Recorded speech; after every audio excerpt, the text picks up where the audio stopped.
الحمد لله وكفى وسلام على عباده الذين اصطفى لا سيما على سيد الرسل وخاتم الأنبياء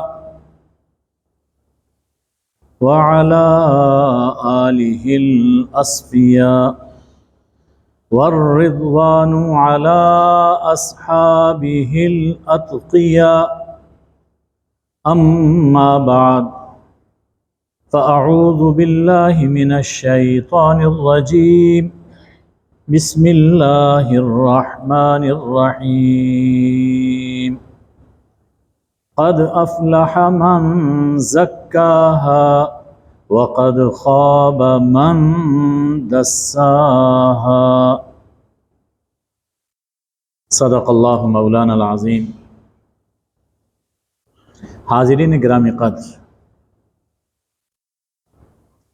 قرآن مجید میں اللہ جل شانہ نے ایمان کے ساتھ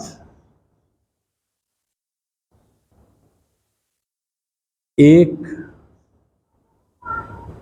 ایسا حکم دیا ہے کہ اس پر عمل کرنے سے ایمان محفوظ ہو جاتا ہے اور اسی خوبی کو اپنانے سے انسان خوش نصیب بنتا ہے، اور اگر اس خوبی کو نظر انداز کر دیا جائے تو یہی انسان کی بد نصیبی ہے۔ یہ حکم ہے تزکیہ نفس یا تقوی اور تزکیہ نفس، یہ ایک ہی چیز ہے۔ ہمارے مخدوم الشیخ سید علی بن عثمان حجویری، جنہیں داتا گنج بخش کے عرف سے یاد کیا جاتا ہے، یہ ان خوش نصیب لوگوں میں سے ہیں جنہوں نے اپنے نفس کا تزکیہ کیا اور تقوی کے نور میں اپنی زندگی بسر کی۔ آج ہم اپنی آنکھوں سے دیکھ رہے ہیں کہ ان کی آخرت وہ تو یقیناً بڑی ہی بارونق اور پربہار ہے۔ آج ہم دنیا میں ان کی بہاریں اور ان کی رونقیں دیکھ رہے ہیں۔ یہ صلہ ہے تزکیہ نفس کا، یہ صلہ ہے تقوی کے مطابق اپنی زندگی گزارنے کا۔ تو آج ہم تزکیہ نفس کو قرآن مجید کی روشنی میں سمجھنے کی کوشش کر رہے ہیں۔ سب سے پہلے کہ تزکیے کا معنی کیا ہے؟ تزکیہ کہتے ہیں پاک کرنا، ٹو پیوریفائی، پاک کرنا، کسی چیز کا ابھارنا، نشو و نما دینا، بڑھانا، یہ سب تزکیے کے مفہوم میں داخل ہے۔ اس کے مقابل جو قرآن مجید نے ایک لفظ استعمال کیا وہ ہے تدسیہ، جس کا معنی ہے چھپانا، دبانا، اغوا کرنا، گمراہ کرنا۔ تو مطلوب تزکیہ ہے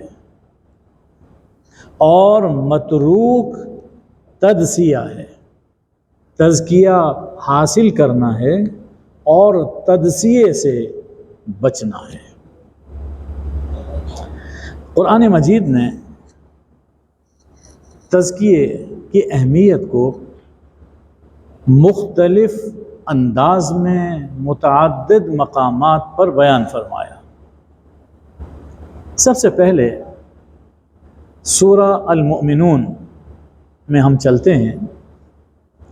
سورہ المؤمنون کی ابتدائی آیات میں اللہ جل شانہ نے 8 صفات بیان فرمائیں، اور ان کے آخر پر یہ ارشاد فرمایا کہ جو لوگ یہ صفات اپنے اندر پیدا کر لیتے ہیں اولئک هم الوارثون الذین یرثون الفردوس، یہی لوگ تو وارث ہیں جو جنت الفردوس کے وارث بنیں گے۔ 8 صفات ہیں۔ بالکل درمیان میں اللہ جل شانہ نے ایک صفت بیان فرمائی ہے کہ والذین هم للزکاۃ فاعلون، کامیاب ہیں وہ لوگ جو اپنا تزکیہ کرتے رہتے ہیں۔ ایک معنی اس کا یہ ہے کہ یفعلون ما یفعلون من العبادہ لیزکیہم اللہ، کہ یہ جتنی عبادتیں جن کا ذکر سورہ کے شروع میں ہے وہ لوگ ہیں کہ جو یہ عبادات اس لیے کرتے ہیں کہ اللہ انہیں پاک کر دے، ان عبادتوں کی برکت سے اللہ ان کا تزکیہ فرما دے، ان کی روح کو نشو و نما عطا فرما دے، اس لیے وہ عبادتیں کرتے ہیں، اور پھر ان عبادتوں کے نتیجے میں جنت الفردوس کے وارث بنتے ہیں۔ تو خیال فرمائیے کہ تزکیہ نفس یہ پوری عبادتوں کا گویا مقصد ہے، اور اسی تزکیہ نفس ہونے کے بعد انسان جنت بلکہ جنت الفردوس میں داخل ہونے کے قابل بنتا ہے۔ سورۃ الاعلیٰ کہ آخر میں فرمایا کہ قد افلح من تزکا، جس نے تزکیہ کر لیا وہ کامیاب ہو گیا۔ بالکل وہی بات جو سورہ المومنون کے شروع میں کامیاب ہو گیا۔ صاحبو ہم سب کامیاب ہی تو ہونا چاہتے ہیں۔ دنیا میں ہم جو کچھ بھی کرتے ہیں کیا مقصد ہوتا ہے کہ ہم کامیاب ہو جائیں، جو ہمارا ٹارگٹ ہے وہ ہم حاصل کر لیں۔ لیکن یہ کامیابی چند سالوں کی کامیابی، دنیاوی زندگی تک محدود کامیابی ہے۔ اللہ فرماتا ہے کہ میں تمہیں وہ اوصاف بتاتا ہوں جس سے تمہیں ہمیشہ کی کامیابی حاصل ہوگی۔ تو المومنون میں بھی فرمایا کہ قد افلح، اور سورہ اعلیٰ میں بھی فرمایا قد افلح من تزکا۔ سورہ اعلیٰ کے بعد ایک بڑا اہم مقام ہے، سورہ الشمس۔ تزکیے کی اہمیت کو سمجھنا ہے تو سورہ الشمس کی تلاوت کیجئے، اس میں غور و فکر کیجئے۔ بہت مختصر سورہ ہے اور انسان کی زندگی کو پلٹنے والی، انسان کی روح میں انقلاب پیدا کرنے والی سورہ ہے۔ یعنی اگر اسے ہم سورہ تزکیہ کہیں تو بیجا نہیں۔ اس صورت میں اللہ تعالیٰ نے 7 قسمیں اٹھا کر تزکیے کا ذکر فرمایا، 7 قسمیں اٹھائیں۔ اور خیال رہے کہ قرآن مجید میں کسی عمل کی اہمیت کو اجاگر کرنے کے لیے اکٹھی 7 قسمیں اللہ نے کسی جگہ نہیں اٹھائی۔ کہیں 2 قسمیں ہوتی ہیں، اللہ تعالیٰ قسم اٹھا کر جو بات فرماتے ہیں اصل میں اس بات کی اہمیت کو واضح کرنا مقصود ہوتا ہے۔ کہیں 2 قسمیں ہوں گی، کہیں 3 قسمیں ہیں، کہیں 4 قسمیں ہیں، 5 قسمیں بھی ہیں، لیکن 7 قسمیں کسی بات کے لیے اکٹھی اٹھائی گئی ہوں، یہ کہیں نہیں۔ یہ صرف سورہ شمس میں اور تزکیے کے لیے فرمائی۔ اب دیکھیے ارشاد ہے والشمس وضحاها، قسم ہے سورج اور اس کی دھوپ کی، قسم ہے سورج اور اس کی دھوپ کی۔ ان قسموں کا اس مضمون سے کیا تعلق ہے، اسے ہم کسی اور نشست پہ اٹھا رکھتے ہیں۔ پہلی قسم، قسم ہے سورج کی اور اس کی دھوپ کی، والقمر اذا تلاہا، قسم ہے چاند کی جب وہ اس کے پیچھے پیچھے آتا ہے، اذا تلاہا۔ اور تیسری قسم، والنہار اذا جلاہا، قسم ہے دن کی جب وہ سورج کو خوب نمایاں کر دیتا ہے، اذا جلاہا۔ چوتھی قسم، واللیل اذا یغشاہا، قسم ہے رات کی جب وہ سورج کو ڈھانک لیتی۔ پانچویں قسم، والسماء وما بناہا، قسم ہے آسمان کی اور اس ذات کی جس نے اسے بنایا۔ کبھی غور کیجئے آسمان اور یہ نظام فلکیات میں جوں سائنس یہ حقائق دریافت کر رہی ہے، انسان کی حیرت بڑھتی چلی جا رہی ہے۔ قسم ہے آسمان کی اور اس ذات کی جس نے اسے بنایا۔ پھر فرمایا والارض وما طحاہا، چھٹی قسم، قسم ہے زمین کی اور اس ذات کی جس نے اسے بچھایا۔ غور کیجئے زمین پر، آسمان پر غور کریں، نظر اٹھائیں، انسان کو یقین ہوتا ہے کہ اسے کوئی بنانے والا اور چلانے والا ہے۔ نظر نیچی رکھیں، اپنے پاؤں تلے دیکھیں تو یہ زمین خود اللہ کی قدرت اور اللہ کے وجود کی گواہی دیتی ہے۔ فرمایا کہ قسم ہے زمین کی اور اس ذات کی جس نے اسے بچھایا۔ ساتویں قسم، وَنَفْسٍ وَمَا سَوَّاهَا، قسم ہے نفس انسانی کی، قسم ہے نفس انسانی کی اور اس ذات کی جس نے اسے ہموار کیا۔ فَأَلْهَمَهَا فُجُورَهَا وَتَقْوَاهَا، پھر اس نفس انسانی میں اللہ نے اس نفس کی بدی اور پرہیزگاری الہام کر دی، یعنی انسان کے ضمیر میں ایک شناخت رکھی، ایک شعور رکھا جس سے وہ بدی اور برائی میں فرق کرتا ہے۔ اب یہ انسان پر ڈیپینڈ کرتا ہے کہ وہ اپنے ضمیر کی آواز سنتا ہے یا سنی انسنی کر دیتا ہے۔ اندر سے آواز ضرور آتی ہے، یہ جو کر رہے ہو ٹھیک نہیں ہے، ہاں یہ کام ٹھیک ہے، انسان کا دل مطمئن ہوتا ہے۔ تو فرمایا کہ قسم ہے نفس انسانی کی اور اس ذات کی جس نے اسے ہموار کیا اور پھر اس کی بدی اور اس کی پرہیزگاری اس پر الہام کر دی۔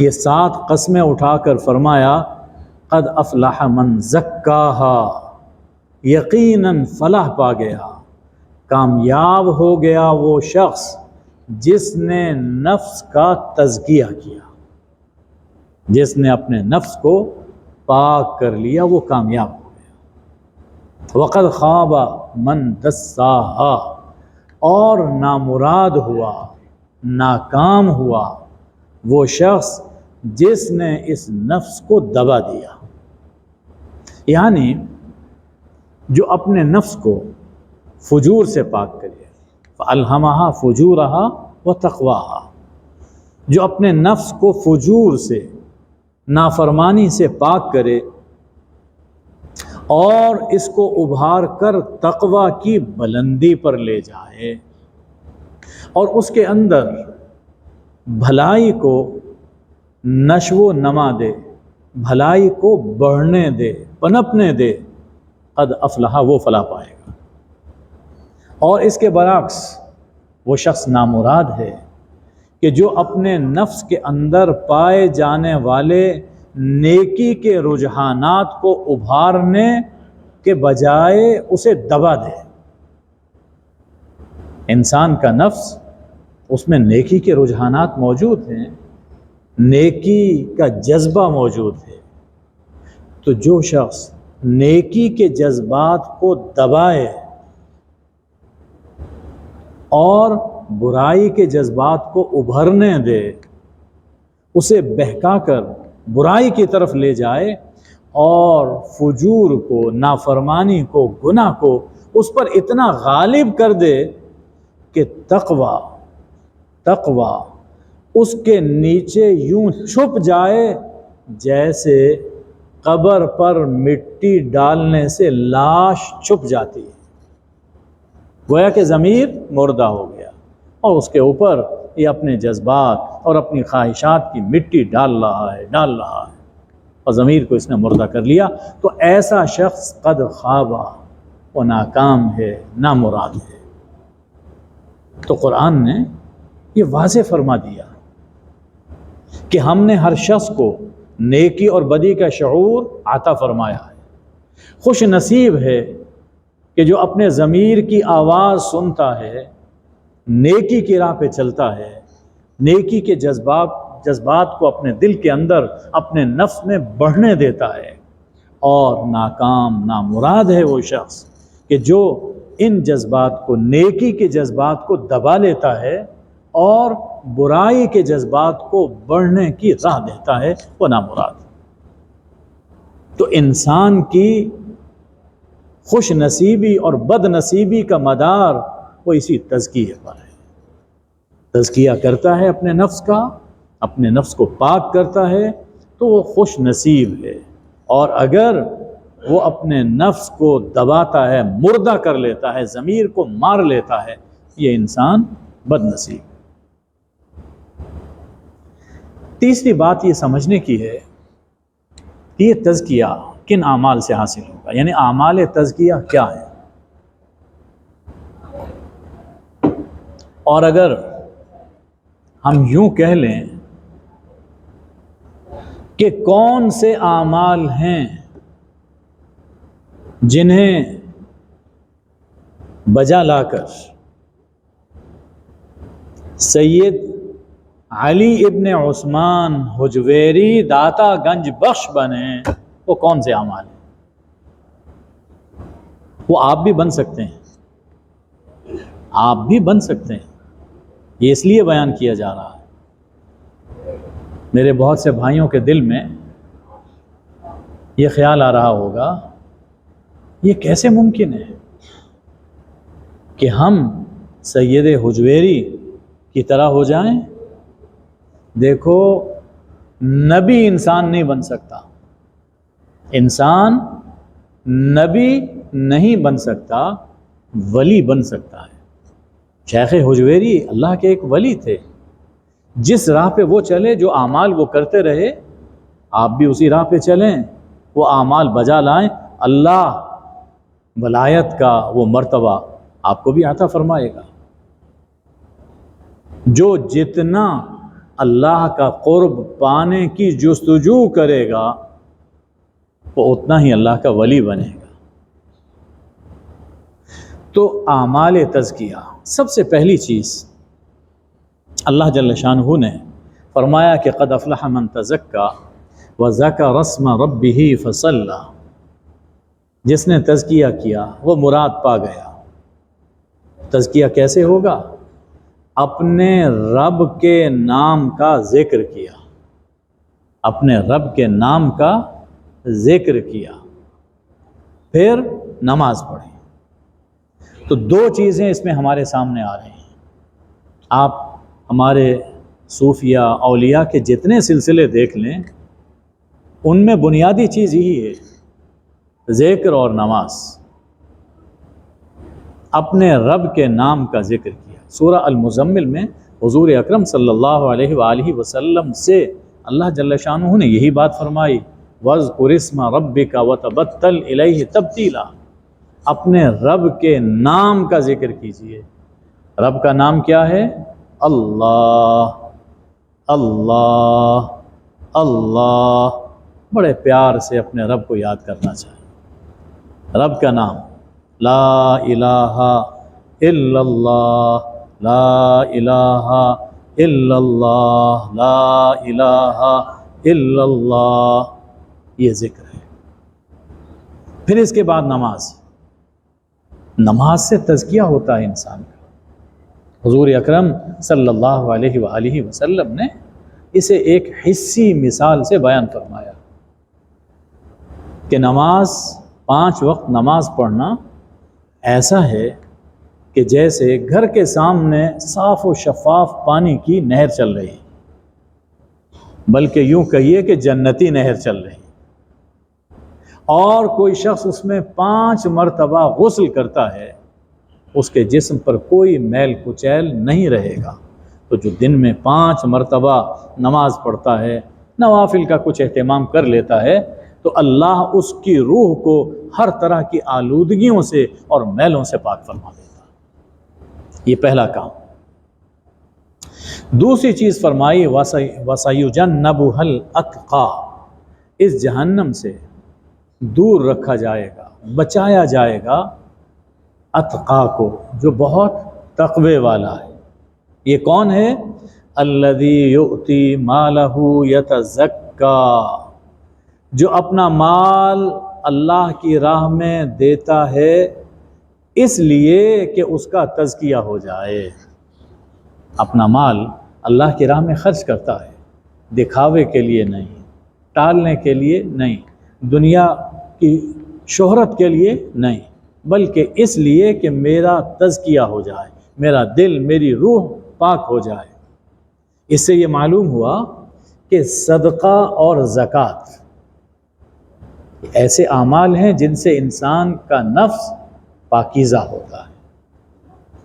دوسری جگہ قرآن مجید میں سورہ توبہ میں اللہ جل شانہ نے فرمایا کہ خذ من اموالہم صدقۃ تطہرہم وتزکیہم بہا، کہ میرے حبیب صلی اللہ علیہ وآلہ وسلم ان کے اموال سے آپ صدقہ قبول فرما لیجئے۔ اس کا فائدہ کیا ہوگا کہ صدقے سے آپ ان کو پاک کر دیں گے، اور اس صدقے کی برکت سے ان کا تزکیہ ہو جائے گا۔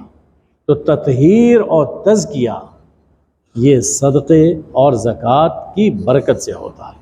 نماز، اللہ کے نام کا ذکر، نماز، اور تیسری چیز صدقہ اور زکوٰۃ۔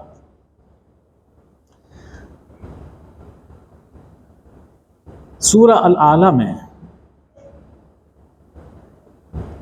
غور کیجئے، فرمایا کہ قد افلح من تزکا وذکر اسم ربہ فصلی، اس کے فوراً بعد ارشاد ہے کہ بل تؤثرون الحیات الدنیا،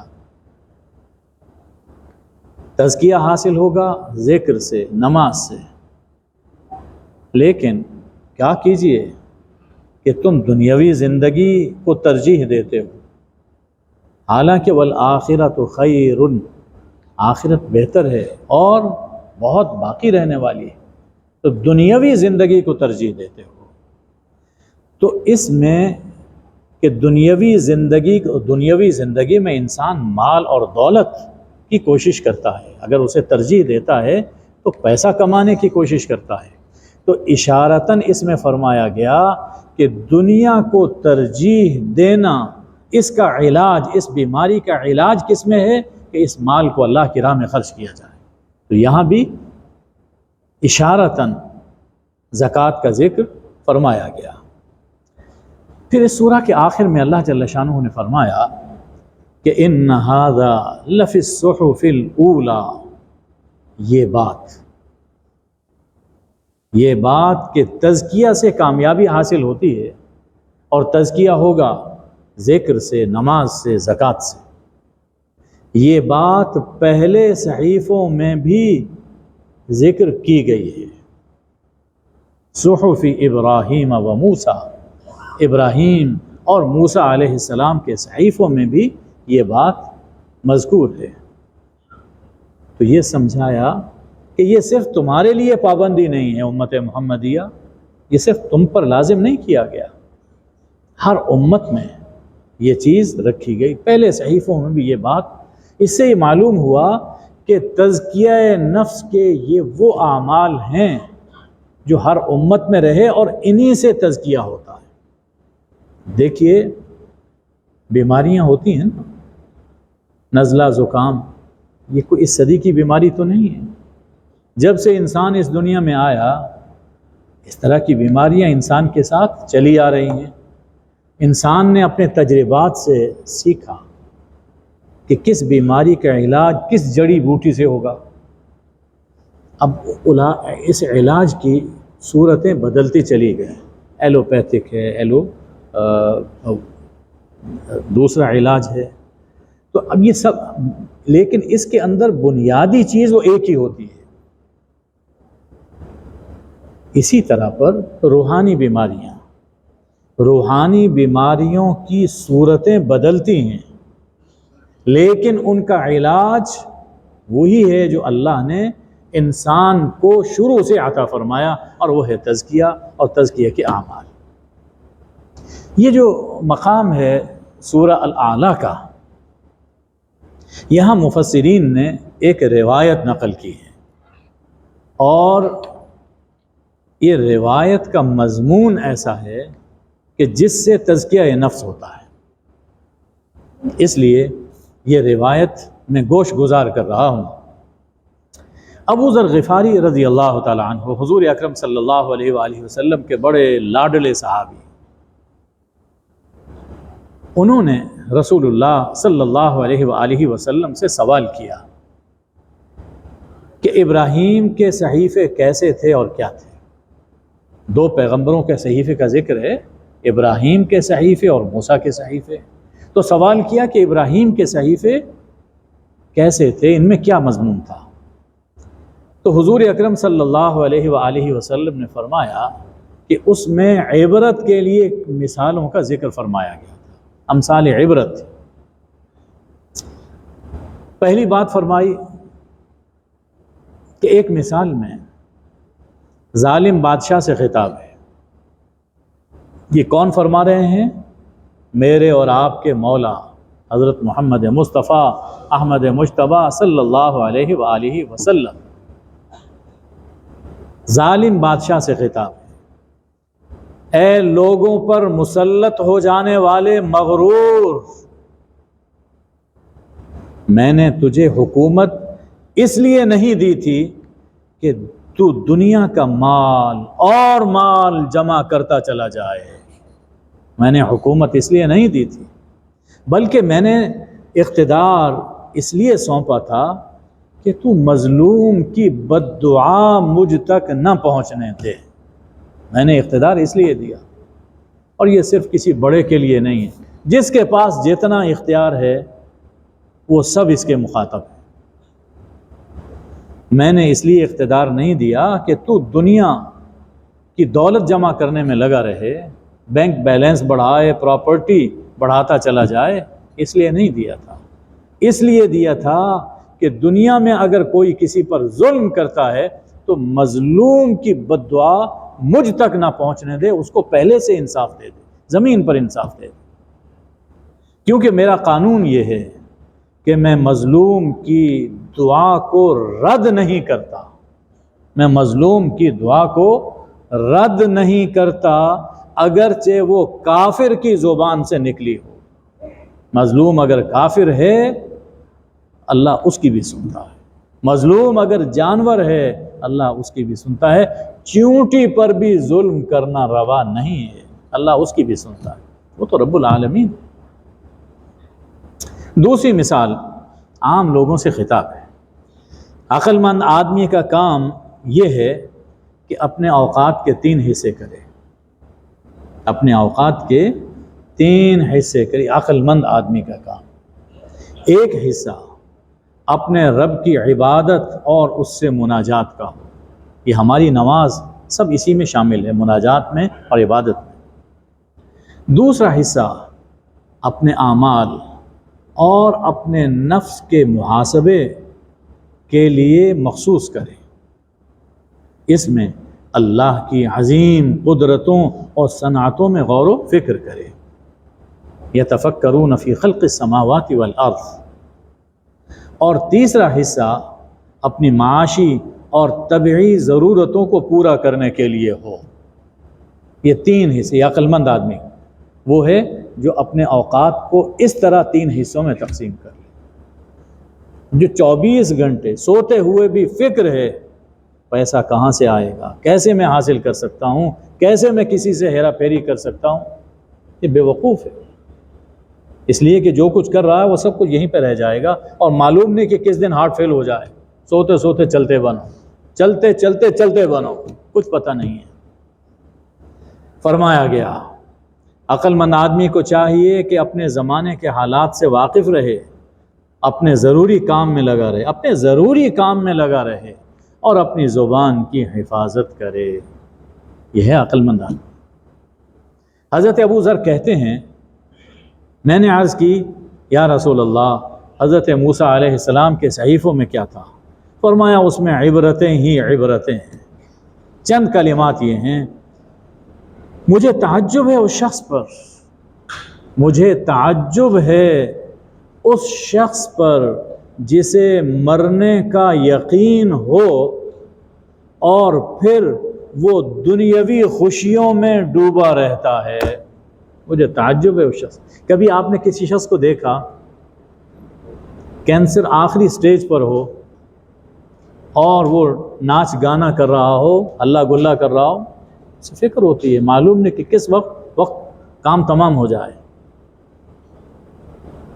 ہم سب کے ساتھ موت اسی طرح ہے، معلوم نہیں کہ کس لمحے پیام آ جائے۔ تو فرمایا کہ موت کا یقین ہے اور پھر وہ ہلے گلے میں مصروف ہے۔ تعجب ہے ایسے شخص پر۔ مجھے تعجب ہے اس شخص پر جو تقدیر پر ایمان رکھتا ہے، پھر عاجز، درماندہ اور غمگین رہتا ہے۔ سوچنا چاہیے کہ جو کچھ ہے سب اللہ کی طرف سے ہے۔ مجھے تعجب ہے اس شخص پر جو دنیا کے انقلابات اور لوگوں کا عروج و زوال دیکھتا ہے اور پھر دنیا سے دل لگاتا ہے، پھر دنیا سے دل لگاتا ہے۔ عجیب دنیا ہے یہ، دیکھ رہے ہیں کیا ہوا، کیا ہو رہا ہے، پھر اسی دنیاوی شہد پر مکھیوں کی طرح بھاگ رہے ہیں اور چمٹ رہے ہیں۔ تعجب ہے۔ فرمایا مجھے تعجب ہے اس شخص پر جو آخرت کے حساب کا یقین رکھتا ہے، پھر عمل سے غافل رہتا ہے۔ وہ عمل نہیں کرتا جس سے آخرت میں نجات ہو جائے، عمل سے غافل ہے۔ تو بڑا تعجب ہے ایسے شخص۔ ایگزام کی ہمیں فکر ہوتی ہے، پڑھتے ہیں، کوشش کرتے ہیں، پریکٹس کرتے ہیں، اس لیے کہ ہم نے ایگزام دینا۔ تو یقین ہے کہ آخرت میں بھی ہمیں ایگزام دینا پڑے گا، جواب دینا پڑے گا، لیکن افسوس اس میں پاس ہونے کے لیے ہم کوشش نہیں کرتے۔ تو حاصل اس پوری روایت کا یہ ہے، فکر آخرت۔ فکر آخرت ایسی فکر ہے جو انسان کی زندگی میں انقلاب برپا کر دیتی ہے، جو انسان کی روح کو پاکیزہ کر دیتی ہے، جو انسان کے دل کو پاک کر دیتی ہے۔ اللہ مجھے آپ کو عمل کی توفیق عطا فرمائے۔ وآخر دعوانا ان الحمد للہ رب العالمین۔